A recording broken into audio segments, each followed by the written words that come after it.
The lantern's glow pierced the darkness like a beacon of hope, as Josephine McKenna clutched her infant daughter closer to her chest, desperately trying to muffle the child's cries against the worn fabric of her shawl.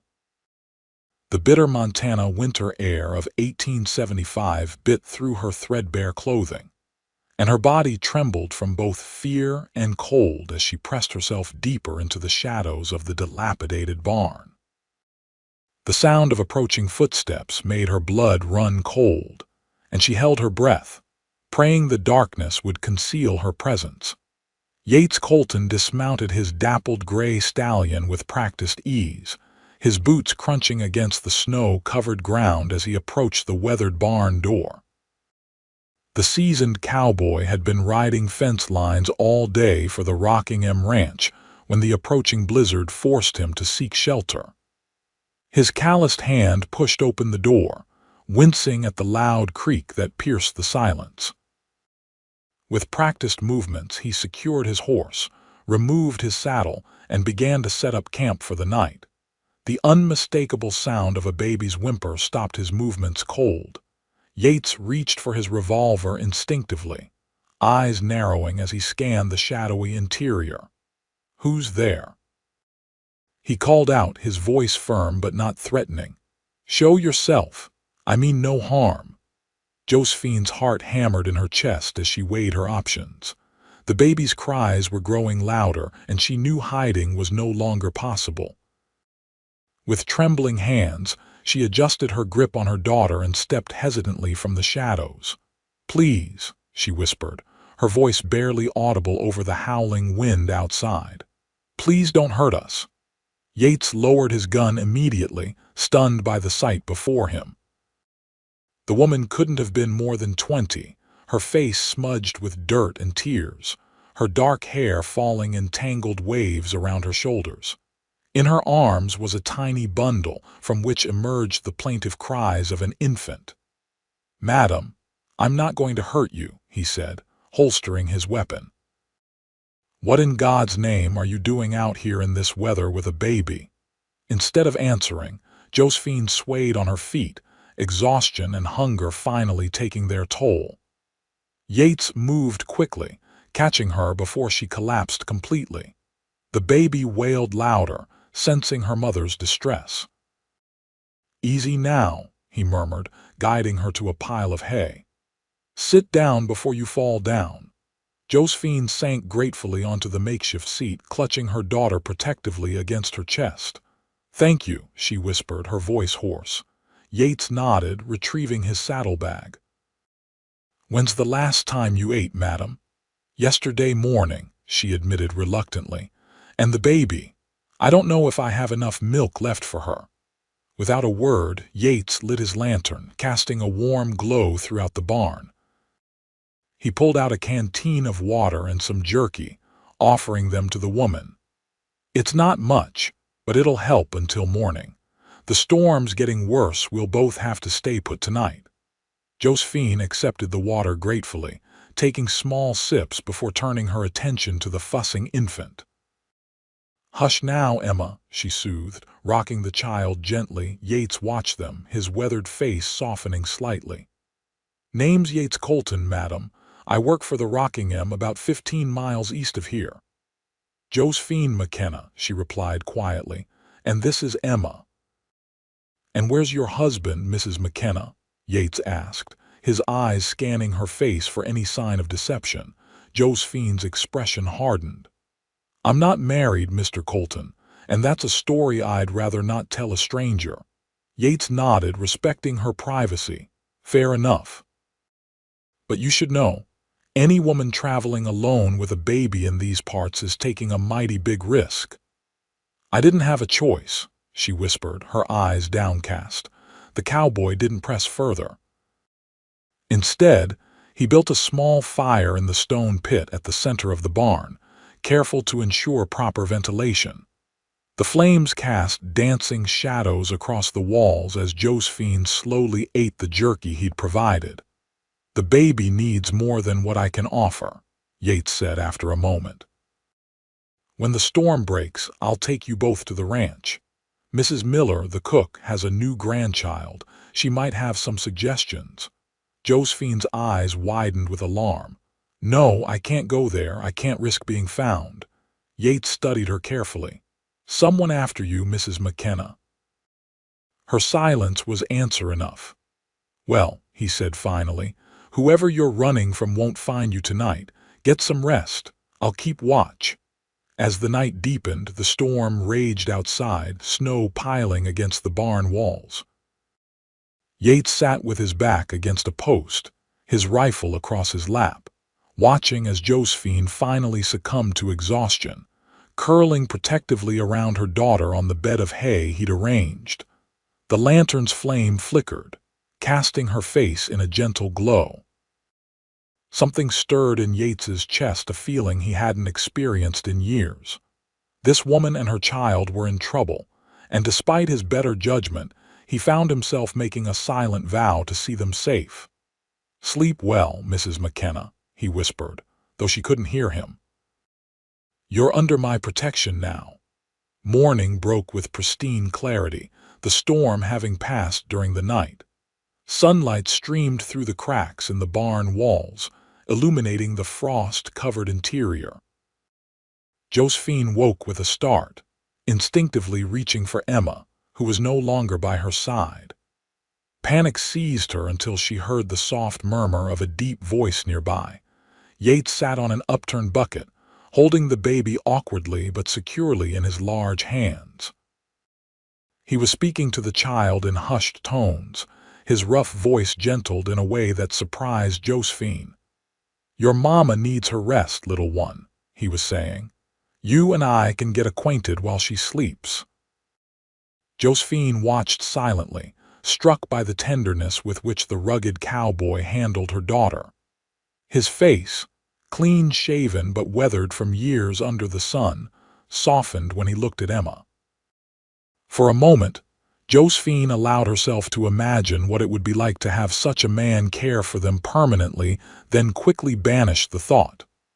"Good morning," she said, sitting up and brushing hay from her skirts. Yates looked up, a hint of color touching his cheeks at being caught in such a gentle moment. "Madam," he nodded. "Hope you don't mind. She was fussing and you needed sleep." "Thank you," Josephine said, rising to her feet and crossing to take Emma from him. Her fingers brushed against his as she did so, and a jolt of awareness passed between them. Yates cleared his throat, standing abruptly. "Storm's past. We should head out while the day's clear." "Mr. Colton," Josephine began hesitantly, "I appreciate your kindness, but I can't go to your ranch. I'm heading west to Oregon." "Oregon?" Yates's eyebrows rose. "That's more than 1,000 miles, Mrs. McKenna, on foot with a baby in winter. You wouldn't make it past the next town." "I have to try," she insisted, a desperate edge to her voice. Yates ran a hand through his dark hair, considering. "At least let me take you to Silver Creek. It's a small town about a day's ride from here. You can rest, get supplies." Josephine hesitated, weighing her options. The truth was, she had nowhere else to go and barely any money left. A town meant potential work, perhaps enough to earn passage on a stagecoach heading west. "Very well," she agreed finally. "To Silver Creek, and then we part ways." Yates nodded, though something in his expression suggested he wasn't entirely satisfied with this arrangement. "We'll need to ride double. The trail's too deep with snow for walking." An hour later they were on their way, Josephine seated behind Yates on his stallion, Emma securely bundled against her chest in a makeshift sling Yates had fashioned from a spare shirt. Josephine tried to maintain a proper distance, but the uneven terrain forced her to hold onto his waist to keep her balance. Yates was acutely aware of her arms around him, of the warmth of her body pressed against his back. It had been years since he'd been this close to a woman, and never one with such obvious secrets. As they rode, he found himself wondering what had driven her to flee with nothing but the clothes on her back and a newborn baby. How old is she?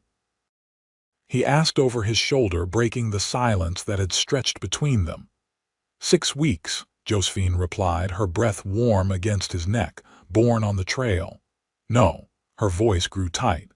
She was born in a small town east of here. We left when she was 3 weeks old. Yates wanted to ask more but sensed her reluctance. Instead, he pointed to a ridge in the distance. We'll stop there for a midday rest. There's a creek that should have running water despite the freeze. They made camp briefly by the creek, where Yates managed to catch 2 fish that they cooked over a small fire. Josephine ate hungrily, then used the opportunity to tend to Emma, turning away modestly as she nursed her daughter. Yates busied himself with caring for his horse, giving her privacy, but his thoughts remained on the mysterious woman. There was an intelligence in her eyes that suggested education, and despite her current state, she carried herself with a natural grace.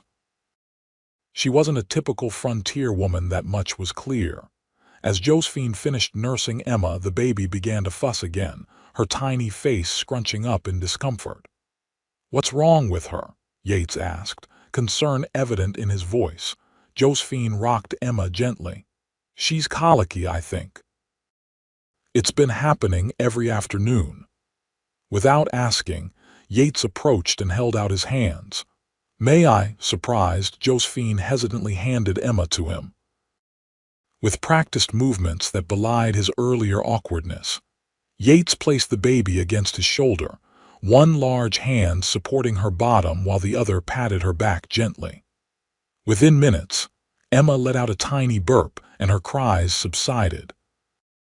"You seem experienced with babies," Josephine observed, watching him with new interest. A shadow passed over Yates's face. "My sister had 4 little ones. I helped when I could." "And where is your sister now?" "Gone," he said simply, his tone making it clear the subject was closed. He returned Emma to Josephine's arms. "We should keep moving if we want to reach Silver Creek by nightfall." They continued their journey in companionable silence, the vast Montana landscape stretching around them. Snow-covered plains gave way to rolling hills, and as the afternoon sun began its descent, the first buildings of Silver Creek appeared on the horizon. Josephine felt a mixture of relief and apprehension as they approached the town. Relief at the prospect of a proper meal and a warm bed. Apprehension at the thought of parting ways with Yates. Despite her initial wariness, she had come to trust the quiet cowboy, to rely on his steady presence and surprising gentleness. Silver Creek was a small but bustling settlement, with a main street lined with wooden buildings, a general store, a saloon, a small hotel, and various other establishments catering to the needs of locals and travelers alike. As they rode down the street, Josephine drew her shawl more tightly around Emma, conscious of the curious glances from townsfolk unaccustomed to new faces in winter. Yates guided his horse to the hitching post outside the Silver Creek Hotel, a 2-story structure with peeling paint but clean windows. He dismounted first, then reached up to help Josephine down, his hands firm on her waist. For a brief moment, they stood close, his blue eyes meeting her brown ones with an intensity that made her breath catch. "Thank you for bringing us this far," she said softly, stepping back. Yates nodded, leading them into the hotel. The lobby was modest but clean, with a pot-bellied stove radiating welcome heat. A balding man with spectacles looked up from behind the front desk. "Afternoon, Yates," he greeted. "Didn't expect to see you in town." "Afternoon, Harold," Yates replied. "Need a room for the lady and her child." Harold's eyes flicked curiously to Josephine and the bundle in her arms. "Of course. That'll be $2 for the night, meals extra."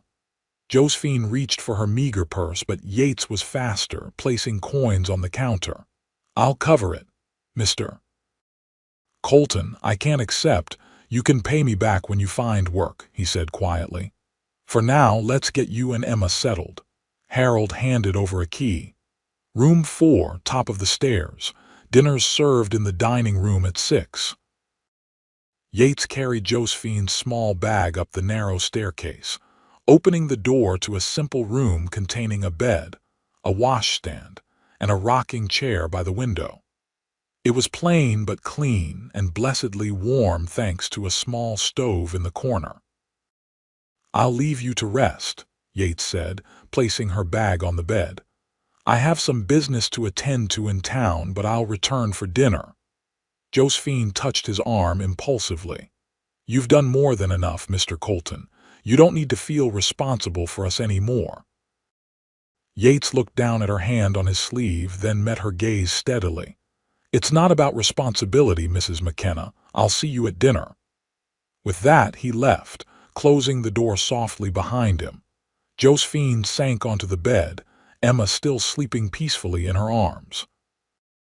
For the first time in weeks, she allowed herself to truly rest, secure in the knowledge that, at least for tonight, they were safe. Yates strode purposefully down the main street, his mind working through possibilities. He had initially planned to return to the Rockingham after delivering Josephine to Silver Creek, but something held him back. The woman and her child had awakened a protective instinct he'd thought long buried, and the idea of leaving them to fend for themselves sat poorly with him. His first stop was the general store, where he purchased necessities he suspected Josephine would need but be too proud to ask for: diapers for the baby, soap, a warmer blanket. The proprietor's wife, Mrs. Jennings, wrapped everything in brown paper, giving him a knowing smile. "For your wife and little one?" she asked innocently. Yates felt his face warm. "Not my wife, just helping a lady in need." Mrs. Jennings raised an eyebrow but said nothing more as she added a tin of hard candies to his purchase. "On the house," she insisted when he questioned the addition. "For the baby's mother. Sweet things are rare out here." Next, Yates visited the town's small newspaper office where his old friend Jacob Fisher worked as editor and publisher of the Silver Creek Sentinel. "Yates Colton," Jacob greeted him warmly. "What brings you to my humble establishment?" "Need information, Jake," Yates said, lowering his voice though they were alone. "Any wanted posters come through recently?" For a woman, maybe with a baby, Jacob's expression turned serious. "What kind of trouble are you in, Yates?" "Not me. Found a woman and her infant out in that storm last night. She's running from something or someone. Just want to make sure I'm not harboring a criminal." Jacob shook his head. "No posters for women lately, just the usual cattle rustlers and bank robbers." He studied Yates closely. "But I can send telegrams if you need information from other towns." "Not yet," Yates decided.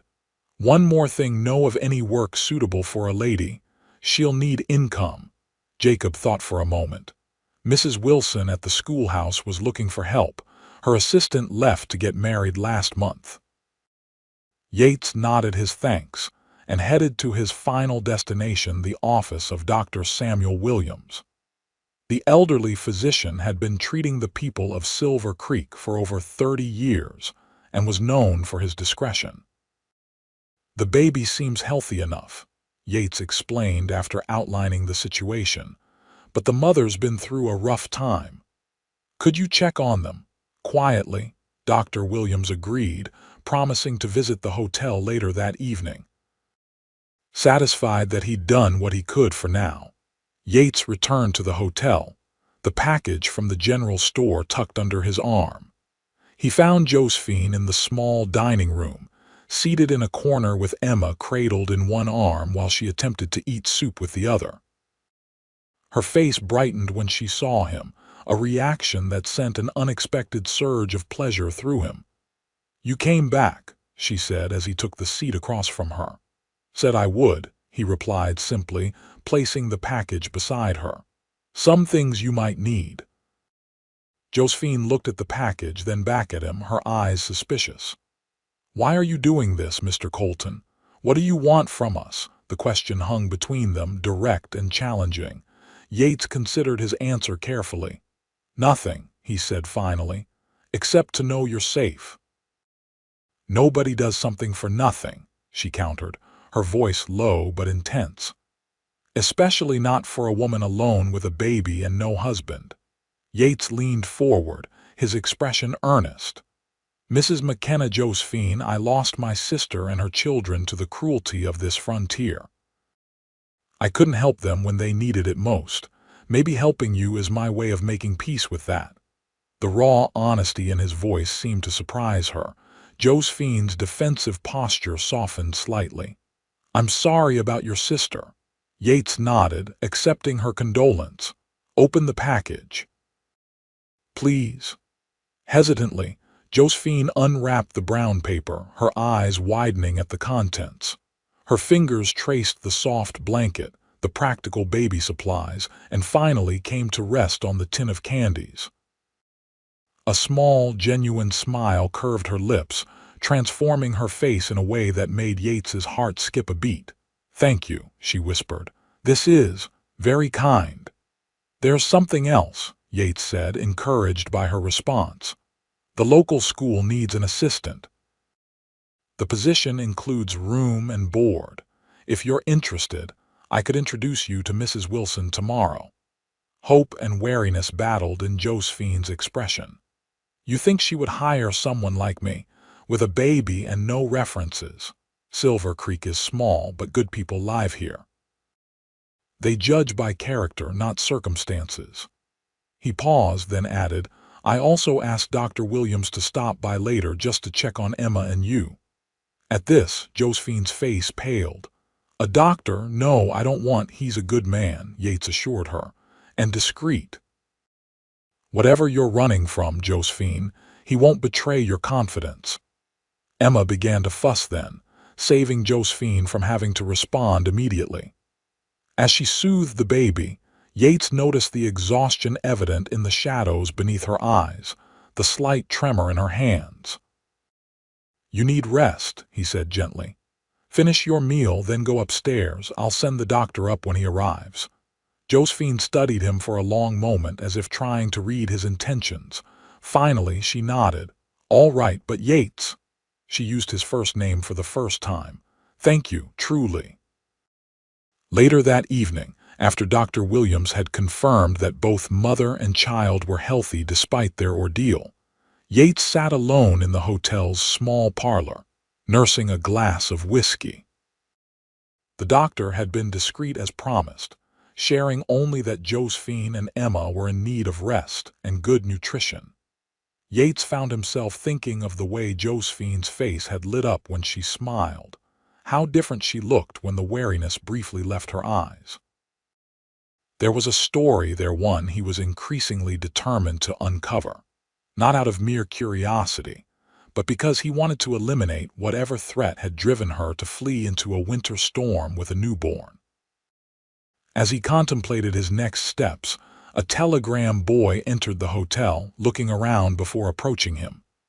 "Mr. Colton, message for you, sir." Surprised, Yates accepted the telegram, tipping the boy before unfolding the paper. It was from his employer, Mr. Miller, inquiring about his delayed return and requesting he check on a herd of cattle that had been reported missing near Silver Creek. The timing was fortuitous. The missing cattle gave Yates a legitimate reason to remain in town, at least for a few more days. Time enough, perhaps, to see Josephine and Emma settled safely. With a plan forming in his mind, Yates finished his whiskey and headed upstairs. As he passed Josephine's door, he paused, listening for any signs of distress.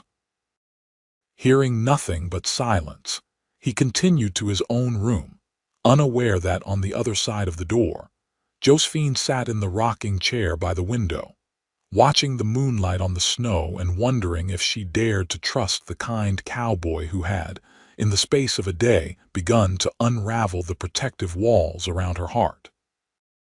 Morning brought clear skies and bitter cold. Josephine woke to Emma's hungry cries, the room chilled despite the banked fire in the small stove. As she fed her daughter, she found herself thinking of Yates's offer to introduce her to the schoolmistress. The prospect of steady work and a safe place to live was tempting. More than tempting, it was the answer to prayers she'd been too afraid to voice. A soft knock at the door startled her. Adjusting her clothing and cradling Emma against her shoulder, she called, "Who is it?" "Yates, madam." "I've brought breakfast." Josephine opened the door to find Yates balancing a tray laden with eggs, bacon, biscuits, and steaming coffee. The domestic scene was so unexpected that she found herself momentarily speechless. "May I come in?" he asked when she continued to stare. "Of course." She stepped aside, flustered. "You didn't have to bring food up." "Thought it would be easier with the little one," he said, setting the tray on the small table by the window. "And I wanted to tell you that I'll be staying in Silver Creek a few more days. Ranch business." Josephine tried to ignore the relief she felt at this news. "I see, that's good." Yates's mouth quirked in what might have been a smile. "Mrs. Wilson is expecting us at the schoolhouse at 10 if you're still interested." "Yes," Josephine decided, surprised by her own certainty. "Yes, I am." They ate breakfast together, the silence between them growing more comfortable. Yates, Josephine was discovering, was not a man of many words, but when he did speak, his observations were thoughtful and often unexpectedly gentle. He handled Emma with increasing confidence, seemingly unbothered when she spit up on his shirt or grabbed at his fingers with her tiny hands. After breakfast, Josephine washed and dressed in her cleanest dress, a faded blue cotton that had once been quite fine. She arranged her dark hair as neatly as possible with the limited resources available, and wrapped Emma snugly in the new blanket Yates had provided. The schoolhouse stood at the edge of town, a white clapboard building with a small bell tower. As they approached, children's voices could be heard reciting multiplication tables in unison. Yates knocked on the door, which was opened moments later by a tall woman with iron gray hair pulled into a severe bun. Despite her stern appearance, her eyes were kind as they assessed the visitors. "Mr. Colton," she greeted, "and this must be Mrs. McKenna. Please, come in." The introduction went better than Josephine had dared hope. Mrs. Wilson was direct but fair, asking questions about Josephine's education and experience with children. When Josephine revealed that she had been a governess in St. Louis before circumstances forced her west, Mrs. Wilson's interest visibly increased. "A trained governess," she mused. "That's a rarity in these parts, and you can teach music as well." "Yes, madam. Piano primarily, though I'm familiar with other instruments." Mrs. Wilson's gaze shifted to Emma, who was sleeping peacefully in Josephine's arms. "The baby will complicate matters, of course, but the school has a small room at the back that could serve as your quarters. It's modest but private." "The baby is very good," Josephine assured her. "And I'm used to managing with little sleep." Mrs. Wilson studied her for a long moment, then nodded decisively. "Very well, Mrs. McKenna. You may start tomorrow, 8 o'clock sharp. The position pays $20 a month plus room and board." Josephine felt lightheaded with relief. "Thank you, Mrs. Wilson. I won't disappoint you." As they left the schoolhouse, Josephine turned to Yates, unable to contain her excitement. "I can't believe it. A real job, a place to stay, Yates. I don't know how to thank you." Yates's eyes crinkled at the corners, the closest he seemed to come to a full smile. "No need for thanks. You earned that position yourself." Impulsively, Josephine reached for his hand, squeezing it briefly before letting go. "Nevertheless, I am grateful for everything." That afternoon, Yates helped Josephine move her few belongings to the small room behind the schoolhouse. It was indeed modest, just large enough for a narrow bed, a crib that Mrs. Wilson had found in storage, a small table, and a chest of drawers. but it was clean and warm, with a window that looked out onto a stand of pine trees. And most importantly, it was safe. As Yates set down her bag, Josephine realized with a pang that their paths would soon diverge. He had fulfilled his self-appointed duty to see her settled, and she had no claim on his time or attention beyond that. "Will you leave for your ranch tomorrow?" she asked, trying to keep her voice casual as she arranged Emma's things in the crib. "Not yet," Yates replied. "Still have those missing cattle to look into. Might take a few days." "Oh." Josephine busied herself with unpacking to hide her relief. "Well, if you need any help." Yates raised an eyebrow. "With rounding up cattle," Josephine laughed, the sound surprising them both. "Perhaps not. But if you need anything else."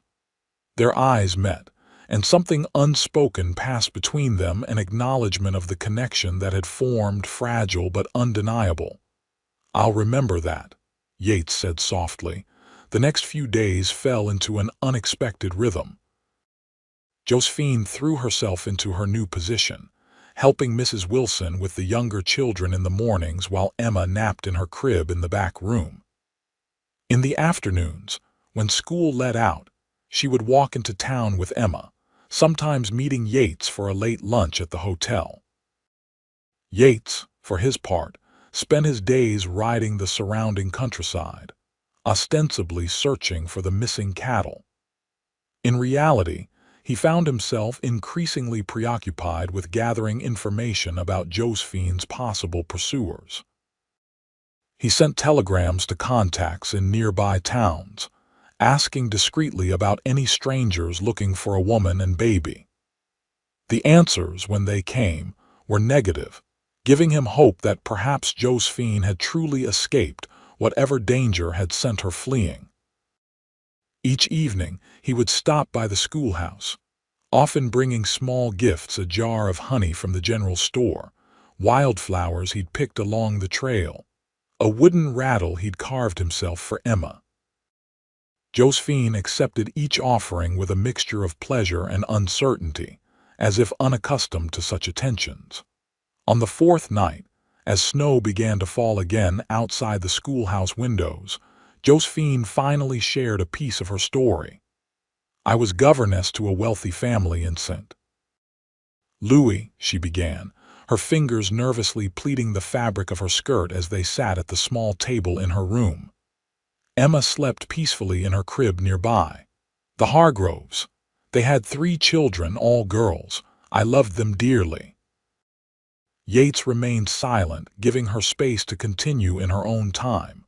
"Mr. Hargrove's brother, Vernon, came to stay with the family last spring. He was attentive to me from the beginning, too attentive." Her voice hardened. "I rejected his advances, of course. But he was persistent and powerful within the family."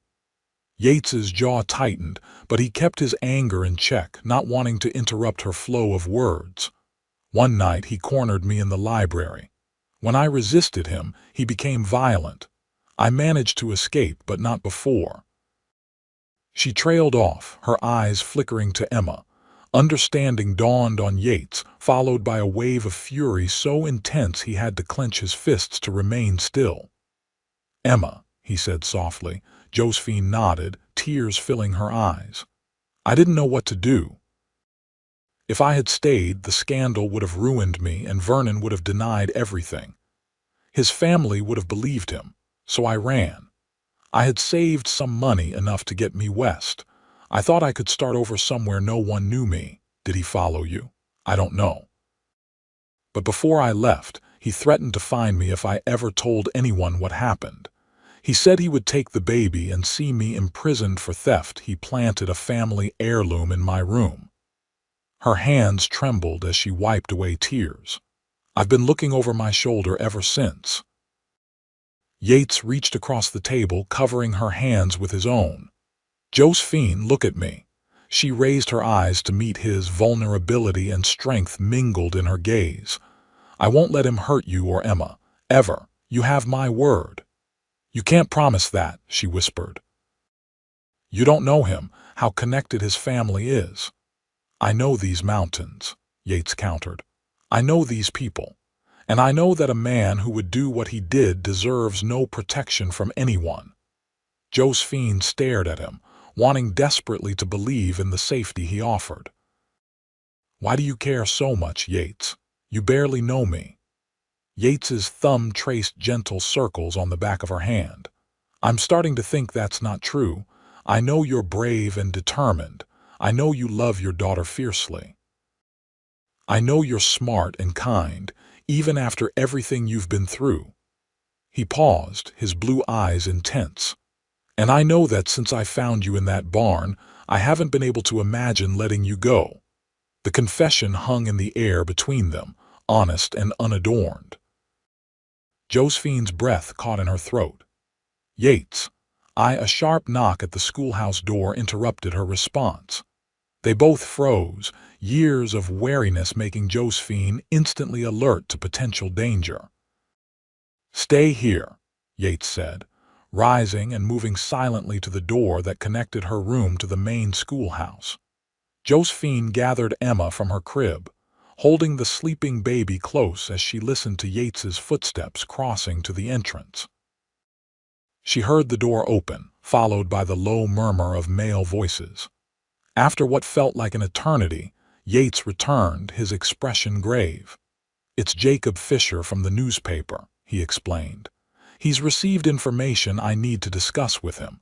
Will you be all right if I go with him? Josephine nodded, though anxiety curled in her stomach. Of course, we'll be fine. Yates hesitated, then stepped closer, gently touching her cheek. Lock the door behind me. I'll return as soon as I can. After he left, Josephine secured the door as instructed, then paced the small room, too agitated to sleep. Emma stirred and began to cry, sensing her mother's distress. As Josephine soothed her daughter, she tried to calm her own racing thoughts. Had Yates truly meant what he said? And what news had arrived that required his immediate attention? Outside, Yates followed Jacob to the newspaper office, his mind working through possibilities. The telegraph Jacob had received was brief but alarming. A man matching Vernon Hargrove's description had been asking questions in a town 60 miles east, specifically about a young woman traveling with an infant. He's offering a substantial reward, Jacob explained as they entered his office. Claims she's his wife, that she's unstable and took their child without permission. Yates's expression darkened. He's lying. The man is a rapist hiding behind his family's wealth and influence. Jacob's eyebrows rose at the vehemence in his friend's voice. You believe her story, then? Completely. Yates paced the small office. How much time do we have? Hard to say. The telegraph came from Riverdale. If he's still there asking questions, maybe 2 days before he reaches Silver Creek, assuming he continues west. Yates nodded grimly. Then we have work to do. By the time Yates returned to the schoolhouse, he had formulated a plan. Josephine opened the door at his knock, relief evident in her face when she saw him. What's happened? She asked immediately, leading him into her room. Yates told her about the telegraph, watching as the color drained from her face. He's found me, she whispered, sinking onto the bed. Oh God, he's found me. Not yet, Yates assured her, kneeling before her and taking her hands. And he won't if you trust me. Josephine looked at him, fear battling with hope in her eyes. What do you suggest? We leave tomorrow. My family has a cabin in the high country, a day's ride from here. No one knows about it except my brother, who's in Colorado. We go there, lay low until we can figure out a more permanent solution. But my position here, the school, Mrs. Wilson will understand. Jacob is explaining the situation to her tonight.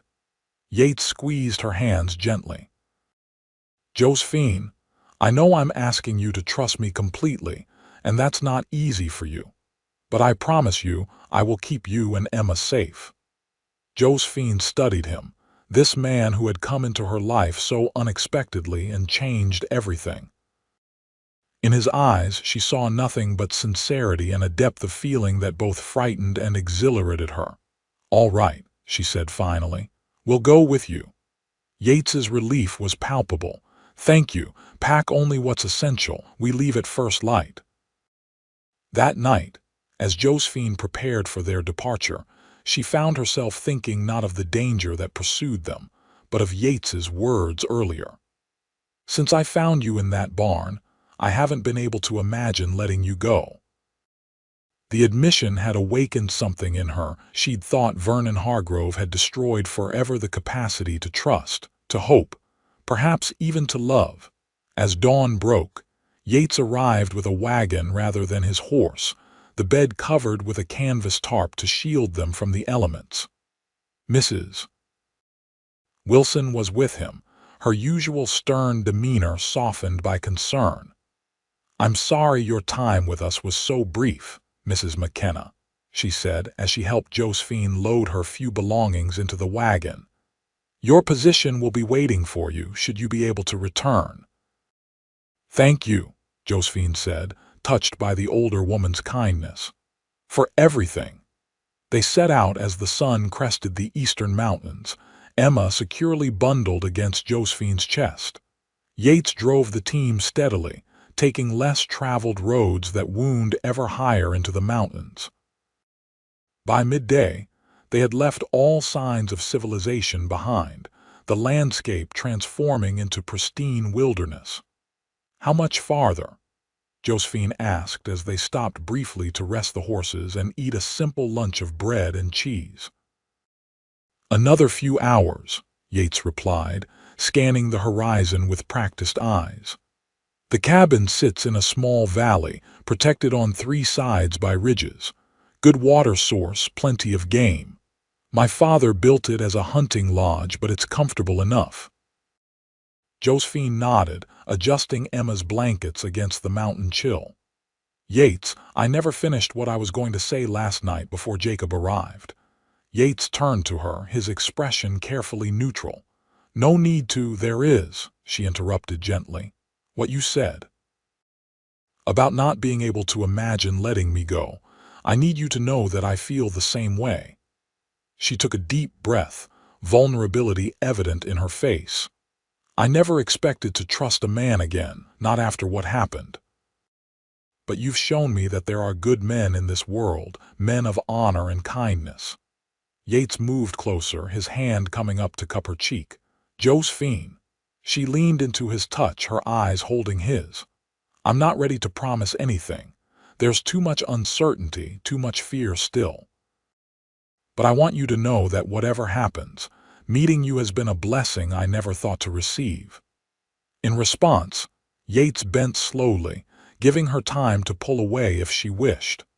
When she didn't, he pressed his lips to hers in a kiss so gentle it brought tears to her eyes. It was brief, almost reverent, but it sealed something between them, a promise, a beginning. They continued their journey in a companionable silence charged with new awareness. As the afternoon waned, the trail narrowed, winding through dense pine forest before opening suddenly into a small, sheltered valley. There, nestled against the base of a towering cliff, stood a sturdy log cabin, its windows dark but intact, a stone chimney rising from the peaked roof. "It's beautiful," Josephine breathed as Yates helped her down from the wagon. "It's not much," he said, a hint of self-consciousness in his voice, "but it's solid and warm once the fire's going." The interior of the cabin was simple but well-crafted, a main room with a large stone fireplace, a small kitchen area, and 2 bedrooms off to one side. Everything was covered in a layer of dust, but otherwise, the cabin appeared well-maintained. While Josephine fed and changed Emma, Yates busied himself lighting the fire and bringing in supplies from the wagon. By the time darkness fell, the cabin was warm and filled with the appetizing smell of venison stew cooking over the fire. They ate at the rough-hewn table. Emma, sleeping peacefully in a makeshift cradle Yates had constructed from a wooden crate lined with blankets. Outside, snow began to fall again, the soft hiss of flakes against the windows creating a cocoon of isolation that felt not like imprisonment, but protection. "How long do you think we'll need to stay here?" Josephine asked as they washed the dishes together. Yates considered the question. "Hard to say. Jacob promised to send word when it's safe. A week, maybe more." Josephine nodded, passing him a plate to dry. "And then what? I can't keep running forever, Yates. It's no life for Emma." "No, it isn't," he agreed, his voice thoughtful. "There might be a more permanent solution, but I need time to arrange it." "What kind of solution?" Yates set down the dish towel, turning to face her fully. "Josephine, I know this is fast, maybe too fast given everything you've been through, but I've been thinking." He paused, uncharacteristically hesitant. "If we were married, Hargrove would have no claim on Emma. Legally, she would be my daughter." Josephine stared at him, stunned by the proposal. "Yates, you can't, we barely know each other." "I know enough," he said simply. "I know I want to protect you both. I know I care for you more than I thought possible in such a short time. The rest we can learn together if you're willing." Before Josephine could respond, a noise outside caught their attention, the distant sound of horses approaching. Yates moved instantly to the window, peering through the falling snow. "Get Emma," he said tersely. "Take her to the back bedroom and stay there." Fear clutched at Josephine's heart as she gathered her sleeping daughter and retreated to the smaller bedroom. Through the thin walls, she could hear Yates moving about, presumably retrieving his rifle. The approaching hoofbeats grew louder, then stopped, followed by the crunch of boots on snow. A heavy knock sounded at the door. Josephine held her breath, clutching Emma tightly as the baby stirred and whimpered. "Who's there?" Yates called, his voice steady and authoritative. "Marshall Dawson, Silver Creek." "Open up, Colton." Josephine felt a surge of relief at the lawman's voice, which she recognized from town. She heard the door open, followed by the stomping of boots as snow was cleared from them. "Evening, Marshall," Yates said. "What brings you up here in this weather?" "Looking for you and the lady," Marshall Dawson replied. "Got some news you'll want to hear." Cautiously, Josephine emerged from the bedroom, Emma now awake and fussing in her arms. The marshal nodded respectfully in her direction, removing his hat. "Madam, glad to see you're safe." "What's happened?" Yates asked, his stance relaxed but alert. "That fella from back east, the one asking questions. He arrived in Silver Creek this afternoon." The marshal's weathered face broke into a grim smile. "Made quite a scene at the hotel, demanding information about a woman and baby. Said he was the husband, the baby his." Josephine's knees weakened and she sank into a chair by the fire. "He found me," she whispered. "Not exactly," the marshal countered.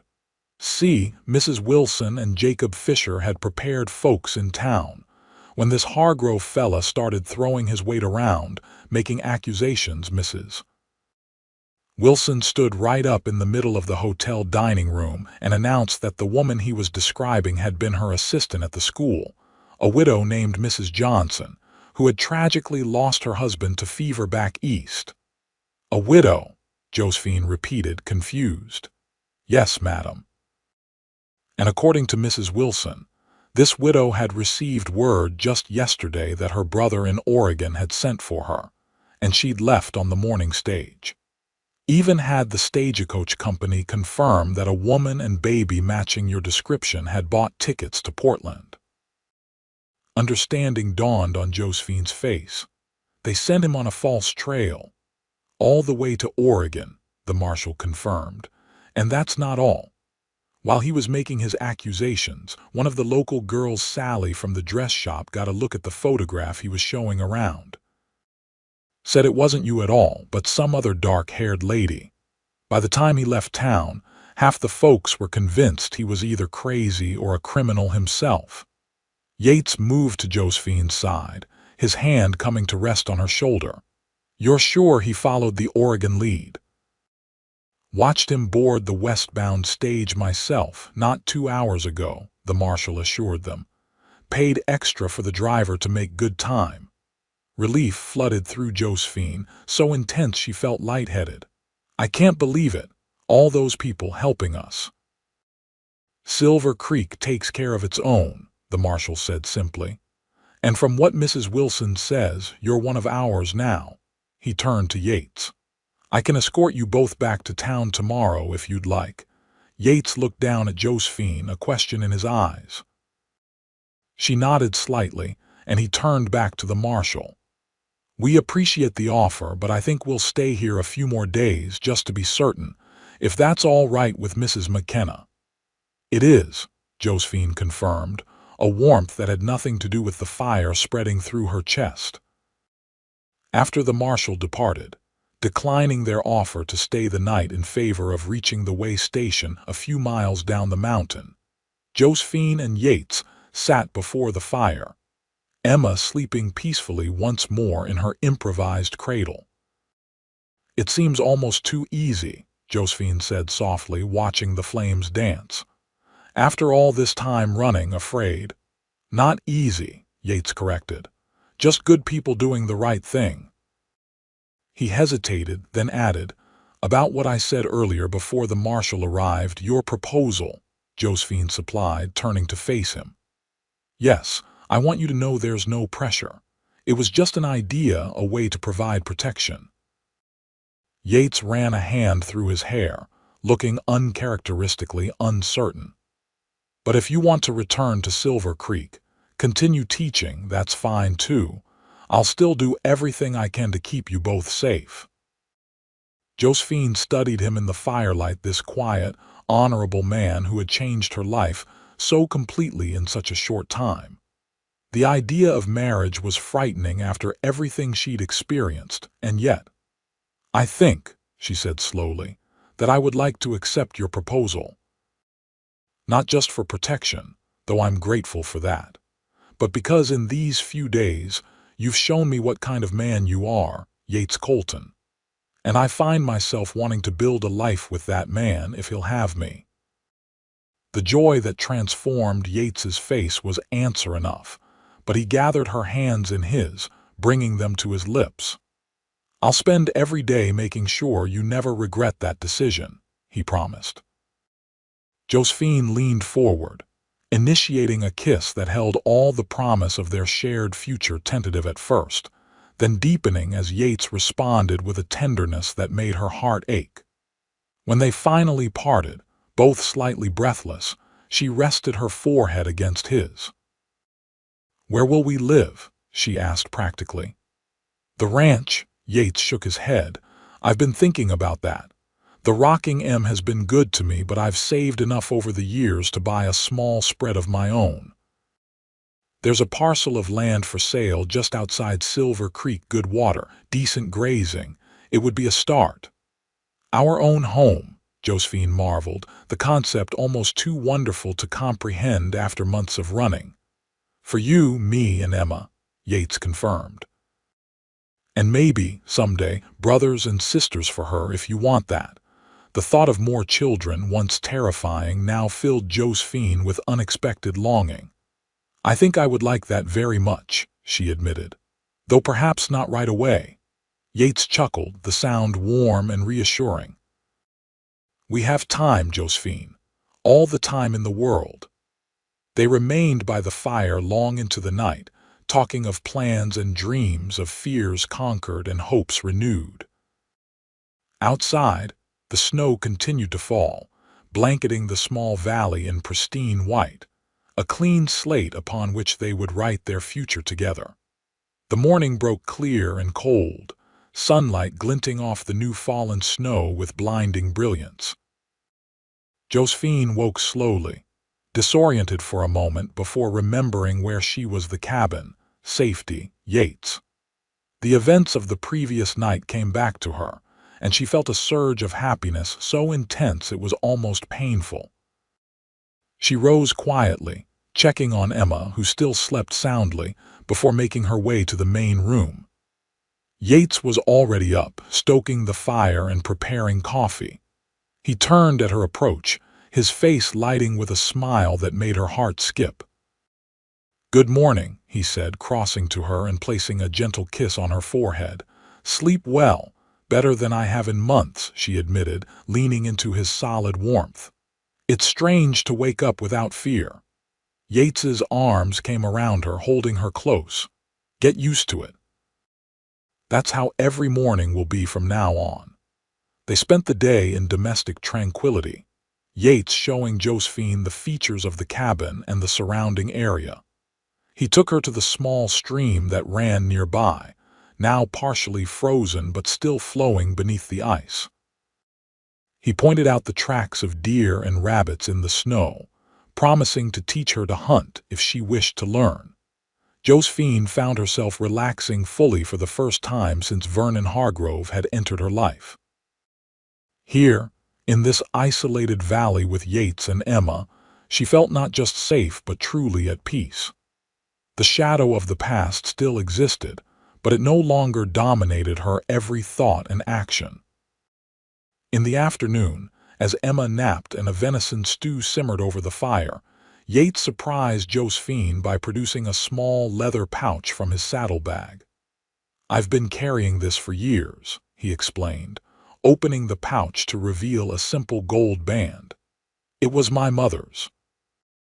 My father gave it to me before he died, said I should save it for when I found the right woman." He looked up, his blue eyes intense. "I'd like you to have it if you will." Josephine's breath caught as Yates took the ring between his fingers. "It's beautiful," she whispered. "Not fancy," he acknowledged, "but solid gold like my parents' marriage was. 50 years they were together, through all kinds of hardship." "I would be honored to wear it," Josephine said, extending her left hand. Yates slid the ring onto her finger where it fit as if made for her. "When we return to Silver Creek, we'll make it official. The circuit preacher comes through every month." Josephine examined the ring on her finger, the simple band catching the firelight. "Your mother would have approved of me, of Emma. She would have loved you both," Yates assured her. "She always said a person should be judged by how they face adversity, not by the adversity itself. And you, Josephine McKenna, have faced yours with more courage than most men I know." That evening, as they sat together on the small sofa before the fire, Emma sleeping contentedly in her cradle, Josephine found herself telling Yates more about her life before her childhood in a small Pennsylvania town, her education at a ladies' seminary, her decision to become a governess after her parents' deaths left her without resources. In turn, he shared stories of his family, his stern but fair father, his gentle mother, his sister who had married a man who took her west to Oregon, only to die of fever along with her children when medical help couldn't be found in time. "That's why I couldn't leave you and Emma out there in that storm," he admitted. "I kept thinking of Sarah, alone and afraid with her children. I wasn't there to help her, but I could help you." Josephine's hand found his, squeezing gently. "I'm sorry about your sister, but I'm grateful that her memory led you to us." They stayed at the cabin for 3 more days, using the time to better know each other, to establish rhythms and routines that would serve them well in their life together. Josephine discovered Yates's quiet sense of humor, his patience, his unexpected knowledge of literature gleaned from long winter nights with only books for company.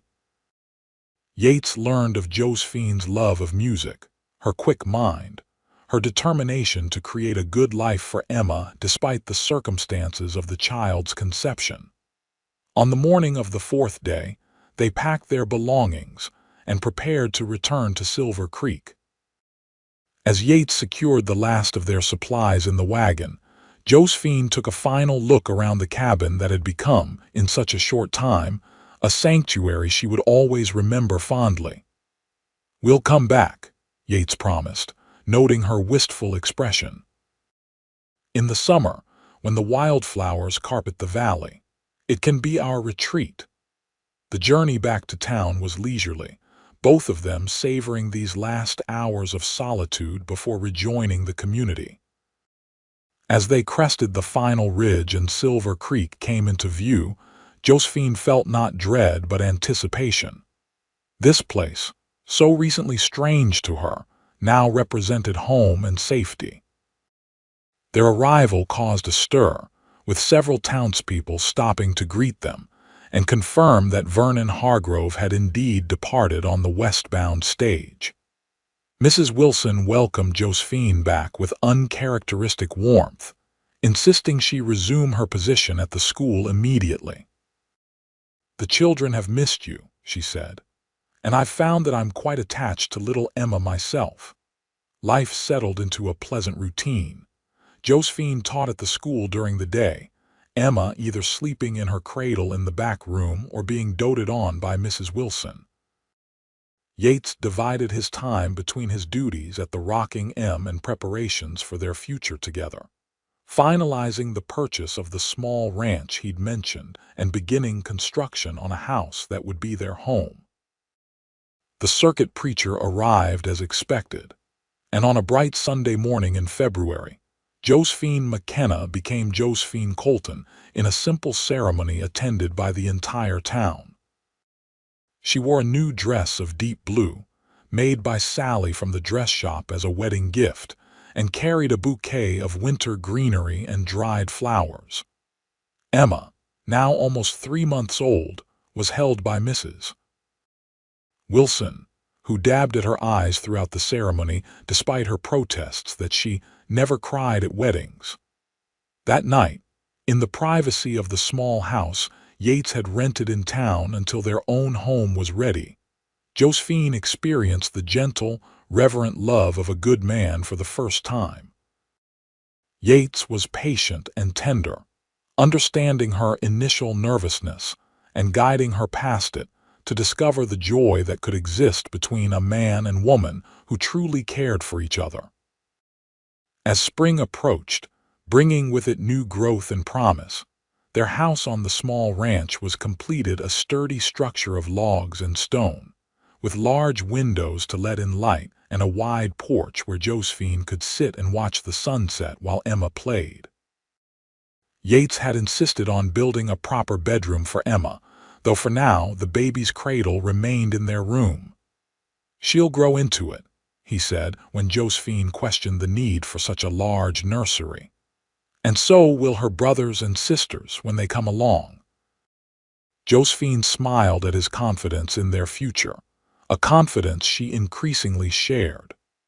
The fear that had been her constant companion for so long had faded, replaced by a deep contentment and growing love for the man who had found her in the darkness and called her his own. One evening in early April, as they sat on their new porch watching the sunset paint the mountains in gold and purple, Emma sleeping peacefully in her father's arms, Josephine turned to Yates with a question that had been on her mind.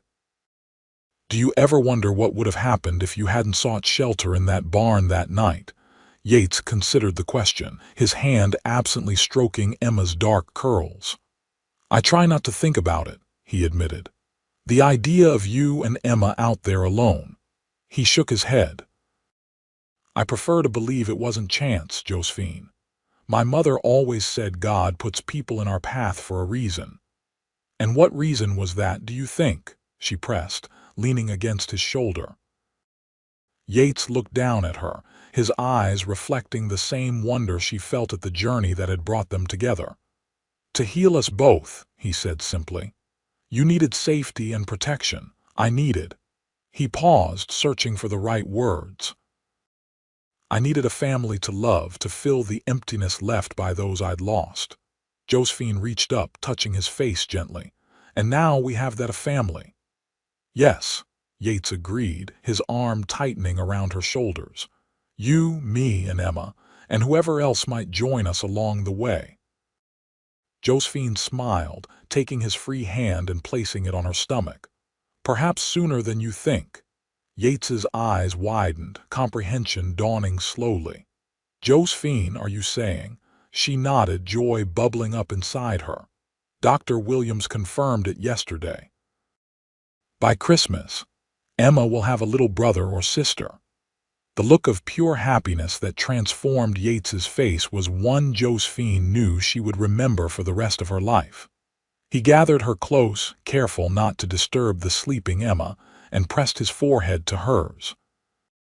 "Thank you," he whispered, his voice thick with emotion, "for trusting me that night in the barn, for giving me a chance to love you and Emma, for this new life we're creating together." "No," Josephine corrected gently, tears of happiness shining in her eyes. "Thank you, Yates Colton, for lighting that lantern in the darkness and calling us your own." As the last light of day faded and the first stars appeared in the Montana sky, they remained on the porch, a family bound not by circumstance or convention, but by a love that had found them when they least expected it and needed it most. For Josephine, who had once hidden in the shadows with a crying baby, afraid and alone, the future now stretched before her bright with promise and possibility, all because a cowboy had lit a lantern and opened his heart. 5 years later, the Colton Ranch had prospered, growing from a modest homestead to one of the most respected small cattle operations in the territory. The house had expanded as well, with additional rooms built to accommodate their growing family. Emma, now a spirited 5-year-old with her mother's dark hair and her father's blue eyes. James, their 4-year-old son, serious and thoughtful like Yates. And the twins, Sarah and Joshua, just learning to walk and getting into mischief at every opportunity. Josephine stood on the porch, watching as Yates taught Emma to ride her new pony, a birthday gift he'd been preparing her for all summer. The little girl sat straight and proud in the saddle, following her father's instructions with careful attention.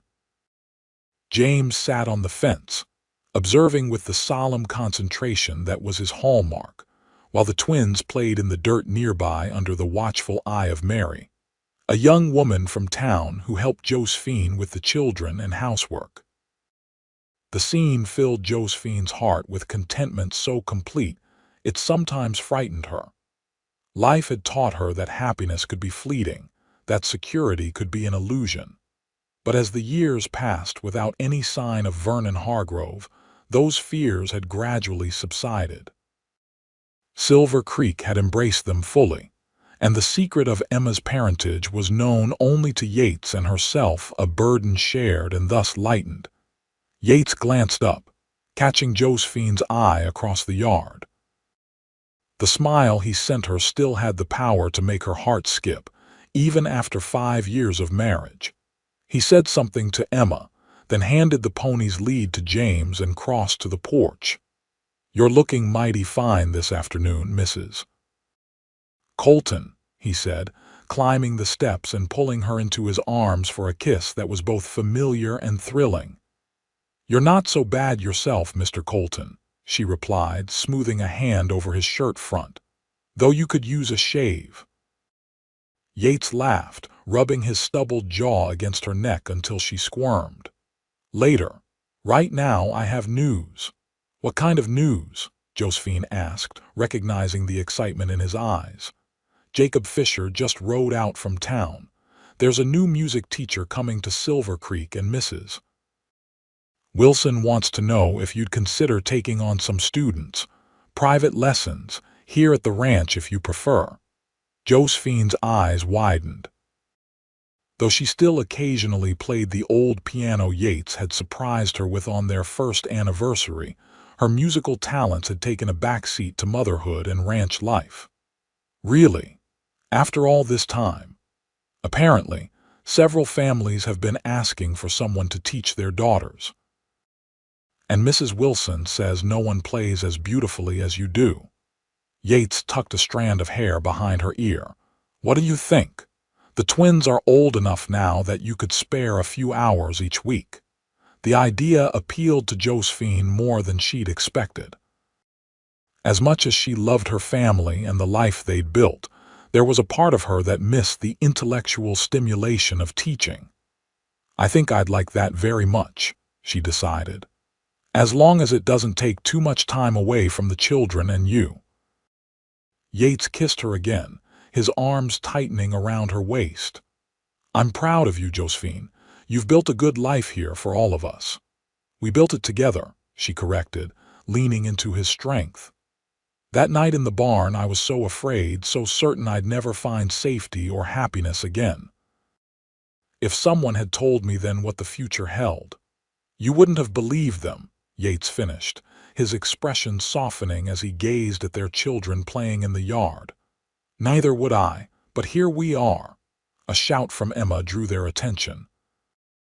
The little girl had managed to guide her pony in a complete circle on her own, her face alight with triumph.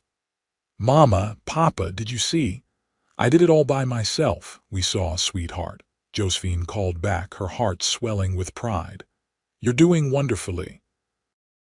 As Yates returned to their daughter's side, Josephine remained on the porch, watching the family that had seemed an impossible dream not so long ago.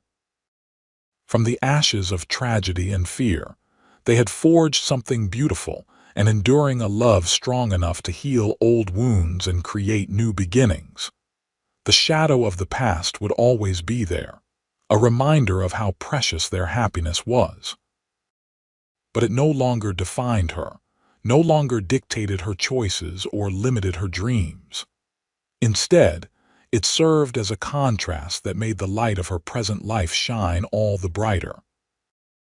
That night, after the children were asleep and the house had settled into peaceful quiet, Josephine and Yates sat together on the porch swing, a blanket draped over their laps against the evening chill. The stars spread across the Montana sky like diamonds scattered on velvet, the same stars that had witnessed their first meeting in a dilapidated barn during a winter storm. "You remember what you said to me that first night?" Josephine asked, her head resting on Yates's shoulder. "After you found me hiding in the shadows with Emma." Yates's arm tightened around her. "Sleep well, Mrs. McKenna. You're under my protection now," he recited, the words still clear in his memory after all these years. Josephine nodded, a smile curving her lips. "I thought you were just being kind. I never imagined you meant forever." "Neither did I at that moment," Yates admitted. "But something happened when I saw you there, so brave and frightened at the same time, trying to protect your baby against impossible odds. It was like a piece of my heart that had been missing suddenly found its way home." Josephine turned in his arms, looking up at the face she had come to love beyond measure, the strong lines softened by tenderness, the blue eyes that saw her completely and loved her anyway. "Thank you," she whispered, "for being the kind of man who stops to help a stranger in a storm, who offers protection without expecting anything in return." Yates bent to kiss her, a kiss filled with the depth of feeling that had grown between them over the years. "Thank you," he countered, "for being the kind of woman brave enough to trust again, to build a life with me, to give me children to love and a home worth coming back to every day." As the night deepened around them, they remained on the porch, talking softly of the day's events, of plans for the future, of the journey that had brought them to this moment of perfect contentment. And when they finally went inside, hand in hand, it was with the shared knowledge that what had begun in darkness and fear had blossomed into something neither of them had dared to hope for, a love that would sustain them through whatever challenges lay ahead, as strong and enduring as the mountains that surrounded their home. For Josephine, who had once hidden in the shadows with a crying baby, afraid and alone, life had come full circle. The cowboy who had lit a lantern in her darkest hour had indeed made her his own, not as a possession to be claimed, but as a partner to be cherished, respected, and loved. And in that love, she had found not just safety, but a joy beyond anything she could have imagined on that cold winter night when fate had led Yates Colton to her door.